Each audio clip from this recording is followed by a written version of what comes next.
আসসালামু আলাইকুম। আশা করি সকলে ভালো আছেন। যে কারণে ভিডিওটি করা, সে কারণটা হচ্ছে একটা ভাই প্রশ্ন করেছিল আমার একটা র‍্যাংকিং ভিডিওতে যে আইডিতে অনেকগুলা ভিডিও থাকা সত্ত্বে কোন ভিডিওটাতে কপিরাইট আসছে এটা বুঝবো কিভাবে? অনেক সময় হচ্ছে কপিরাইট আসে কিন্তু নোটিফিকেশন আসে না।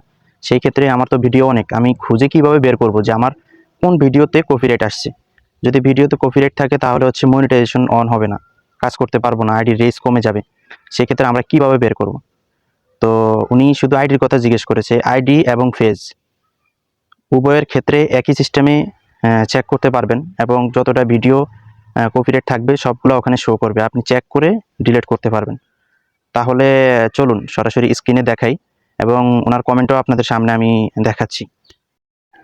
উনি কমেন্ট করেছে কি যে আসসালামু আলাইকুম ভাই, একটা প্রশ্ন করি।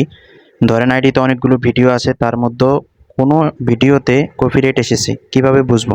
আচ্ছা যাই হোক, উনি শুধু আইডির কথা বলেছে, এখানে ফেজও হতে পারে। ফেজ আইডি দুটার জন্য একই সিস্টেম বা একই পদ্ধতি। তাহলে চলুন আমরা দেখে আসি যে দুটার জন্য কি কি পদ্ধতি বা কি কি সিস্টেম আছে। তাহলে চলুন এখানে চলে আসবেন প্রোফাইলে, আসার পরে একটু নিচে স্ক্রল করবেন।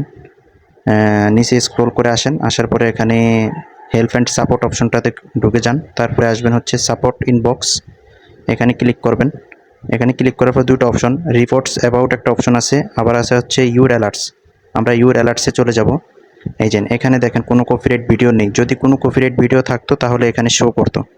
তাহলে শুধু যারা যাদের ভিতরে এই বিষয়টা নিয়ে প্রশ্ন আছে শুধু তারা নয়, সকলের আইডিতে এবং পেজে আপনারা এখনই চেক করে নিন। যদি কপিরাইট থাকে তাহলে আইডির রিচ একদম ডাউন হয়ে যাবে, লাইক কমেন্ট কিছুই আসবে না, কারোর সামনে হচ্ছে আপনাদের পোস্ট পৌঁছাবে না।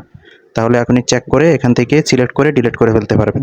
ভিডিওটি ভালো লাগলে লাইক কমেন্ট শেয়ার করে দিন যেন সকলে দেখতে পারে।